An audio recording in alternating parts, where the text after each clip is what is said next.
When I think about being queer as a child, I was born in 1958. Well, first off, the word queer didn't exist. And the words that did exist were so terrifying, I certainly didn't identify with any of them.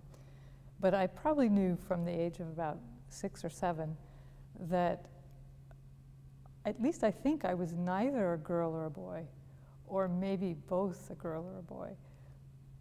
But whatever I was, I couldn't talk about it, and there were no words for it. And so the place I looked was in cinema. And I used to stay up late at night to watch those black and white movies that I didn't really understand, but I loved looking at. And the first one I felt like I was in, or maybe related to, was Jean Cocteau's Beauty and the Beast.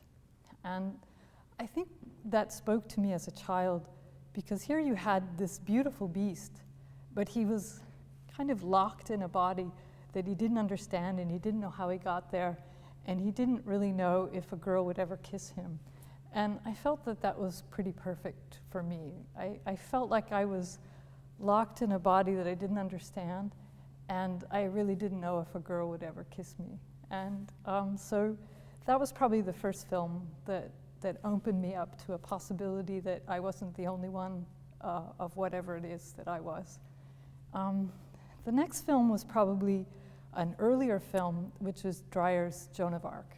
And the character that played Joan, well, I couldn't tell if she was a girl or a boy, and the camera was so tight on her face that I felt that it invited an identification and a kind of love that I was hoping to find in my own life.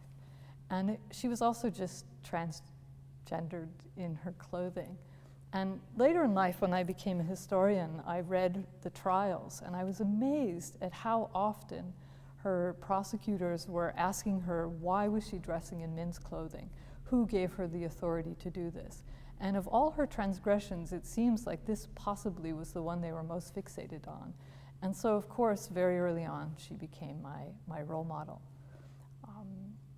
Other places I looked for a community was kind of out in the universe.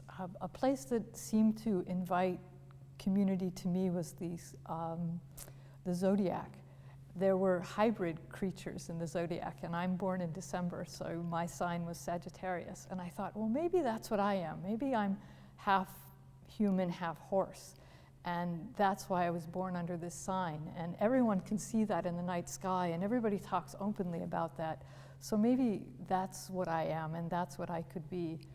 And it really wasn't until I moved to New York in the 1990s that I found my queer fellows, that is, fellow humans, and realized that this feeling of being part male, part female, part human, part animal, was something that I shared with many people. And it wasn't just a sexual orientation.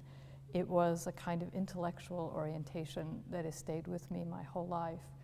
And moments within the fashion world that have kind of excited me beyond belief would have to be a high point, would be Alexander McQueen's 2006-2007 fall-winter show, in which the models came out with feathers all over their bodies, or that fabulous one with the cream silk dress and the resin deer horns with the silk lace upon it. And I thought, that is really queer.